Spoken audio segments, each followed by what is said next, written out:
se va a expresar con una forma muy compleja dependiendo de la regulación de la expresión de los distintos genes, pero se percatan ustedes que esto es justo la diferencia básica que voy a encontrar entre el fuego y un ser vivo.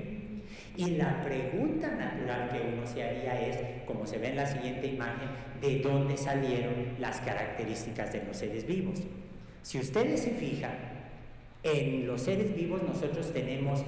replicación de los ácidos nucleicos, tenemos expresión de la síntesis de proteínas, tenemos rutas metabólicas, tenemos una organización espacial y una organización temporal. Una organización espacial porque tenemos las manos en un lugar, tenemos las piernas en otro, tenemos los ribosomas en ciertos sitios, tenemos una organización temporal porque la respiración sigue a la fermentación, en el caso nuestro en las mitocondrias, y se dan cuenta que esa organización espacial y temporal está dependiendo no solamente del medio, sino también de la información genética que tienen los seres vivos. La pregunta es, ¿y de dónde salieron ese conjunto de propiedades, ese conjunto de componentes, ese conjunto de interacciones? Y una idea completamente errada, simplista, pero que de cuando en cuando aparece en la literatura de origen de la vida, como se ve en la siguiente imagen, es de que tal vez en los mares primitivos de la Tierra había un DNA por allí, un proto-tRNA de transferencia por allí, unas enzimas por allí, un ribosoma por allí, y que de alguna manera estas entidades primitivas se ensamblaron. Y esto es un absurdo, porque ciertamente la coordinación espacial y temporal de estas estructuras vuelve imposible que la vida haya surgido así. Y déjenme poner un ejemplo que es perfectamente claro para todos los que estamos aquí. Si nos fijamos en la siguiente imagen, en un esquema del ojo, se dan ustedes cuenta que el ojo tiene una serie de estructuras perfectamente coordinadas, perfectamente precisas, que regulan la cantidad de luz que entra al ojo, se regula la formación de las imágenes, esta información visual es transformada en una energía que a través de los nervios llega al cerebro, y se dan ustedes cuenta que el ojo es tan complejo que resulta ser una obra maestra de la evolución, ¿o no?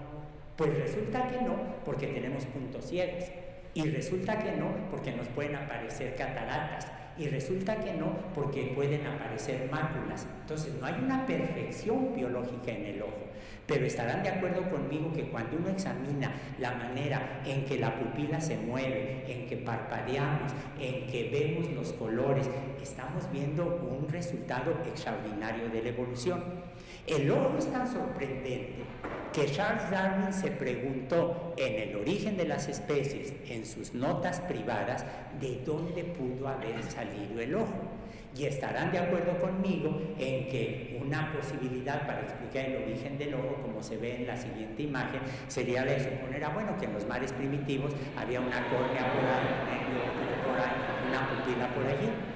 Todos reconoceríamos que esto es un absurdo biológico, es un absurdo anatómico y es un absurdo evolutivo. Se dan cuenta que de la misma manera, lo único que les estoy pidiendo es que se den cuenta que es un absurdo pensar que en la sopa primitiva aparecieron de repente enzimas o ácidos nucleicos o moléculas que podían formar membranas. Se dan cuenta que para entender el origen de cada uno de los componentes del ojo, tengo que entender la historia evolutiva de los órganos de visión, que podemos reconstruir, por cierto, con un detalle considerable.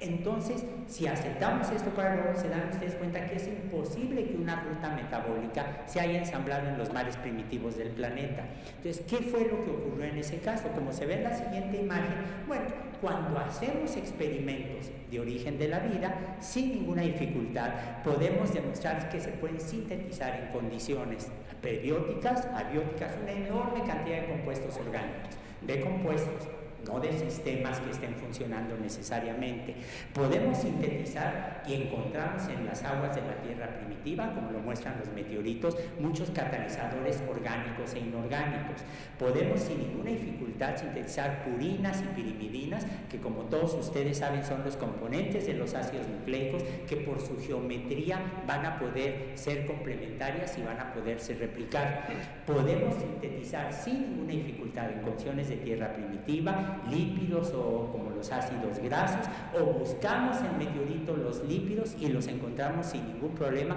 como lo ha demostrado Dave Wimmer en la Universidad de California estudiando una muestra del meteorito Murchison. Si ustedes se fijan, el punto 2, 3 y 4 corresponden a propiedades de los seres vivos: catálisis, lo que llamamos el metabolismo; complementariedad de las bases, que es el punto de partida para la replicación de los ácidos nucleicos; y compuestos capaces de formar membranas, que es lo que permite células y la individualidad de entidades en una población.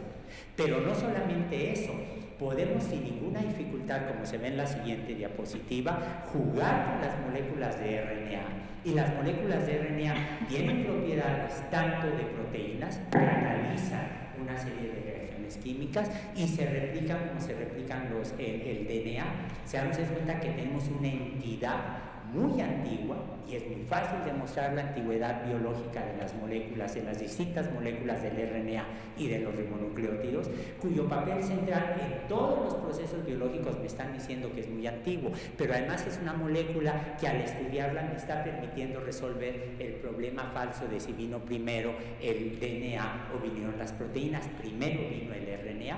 Y como se ve en la siguiente imagen, si juntamos todo, como lo hace por ejemplo el grupo de Jack Szostak en la Universidad de Harvard o el grupo de Dave Wimmer en la Universidad de California, lo que podemos hacer es tener liposomas en cuyo interior se acumulan compuestos como moléculas de RNA. Puedo forzar a las moléculas a que atraviesen los nucleótidos, a que atraviesen esas membranas, esas bicapas. Se pueden polimerizar en el interior. Al polimerizar se pueden aumentar el tamaño del liposoma, y el liposoma se puede partir en una serie de liposomitas más pequeñitos que van a seguir teniendo las mismas reacciones químicas. Eso no quiere decir que estén vivos, pero se dan cuenta que tengo un modelo de cómo pudieron haber surgido las membranas y los microreactores químicos en la Tierra primitiva. En pocas palabras, como se ve en la siguiente imagen, lo que estamos viendo es que ya no pensamos como lo pensó Pari, que necesariamente todos los compuestos orgánicos se formaron en la Tierra primitiva. Tal vez algunos llegaron del espacio exterior en meteoritos y en cometas. Ya no pensamos en coacervados, sino reconocemos un mundo que llamamos el mundo del RNA, donde las moléculas del ácido ribonucleico tenían un doble papel como catalizadores y como almacenadores de información genética, y a partir de la evolución de ese mundo de RNA llegamos a células, eventualmente con DNA, RNA y proteínas. De manera que se dan cuenta que lo que estamos haciendo es refinar esa transición de lo inorgánico a lo orgánico, de las moléculas presentes en la Tierra primitiva a células con un esquema que puede estar incompleto, pero es un esquema que no me deja paralizado ante la pregunta de dónde surgió la vida. Tengo un programa de investigación multi e interdisciplinario reflejado en este esquema que me va a permitir entender, saber cuáles son los experimentos críticos, cuáles son los hallazgos necesarios, qué cosas debo buscar para ir completando ese esquema de evolución. En pocas palabras, como se ve en la siguiente imagen, lo que podemos tener de nueva cuenta es este proceso de evolución continua, en donde me aparecen distintas estructuras que dependen de los procesos y de las estructuras previas, en donde la vida no está apareciendo en un punto definido, sino es todo un proceso, de igual manera que ninguno de nosotros puede decir en qué momento comienza el día y termina la noche, en qué momento termina la playa o comienza el océano. Esta idea de los procesos es una idea tan central en la biología y en las ciencias contemporáneas como lo puede hacer una visión cuantizada. Pero hay algo, además, en todo este proceso que les quisiera insistir, que es, como se ve en la siguiente imagen, cuando ustedes ven cada libro de biología contemporánea, cada artículo de investigación sobre los procesos biológicos, lo que están leyendo en realidad es un canto a una visión laica, a una visión secular de los seres vivos. No necesito de fuerzas místicas para explicar la complementariedad de dos cadenas de ácidos nucleicos, no necesito de ninguna fuerza vital para explicar cómo se da la traducción del RNA mensajero, no necesito apelar a ninguna deidad para explicar cómo se forman las membranas, se dan cuenta que atrás de cada libro de biología moderna lo que tengo es un himno, lo que tengo es un canto, lo que tengo es la sublimación escrita en forma pedagógica, en forma descriptiva, de cómo puedo entender el fenómeno de lo vivo en ausencia de una visión mística del fenómeno de la vida. Y todo esto, en realidad, como se ve en la siguiente imagen, es el resultado de una visión evolutiva de la naturaleza. Si nosotros queremos entender de dónde surge la biología moderna, lo que tenemos es que reconocer que uno de los grandes cambios que se dan en la historia, no solo de la biología, no solo de las ciencias, sino de la cultura toda, es el momento en el que Charles Darwin publica en 1859 El origen de las especies, porque aquí lo que estamos viendo es precisamente el reconocimiento de que vivimos en un universo laico, en un universo secular, donde todo está en cambio. Muchas gracias.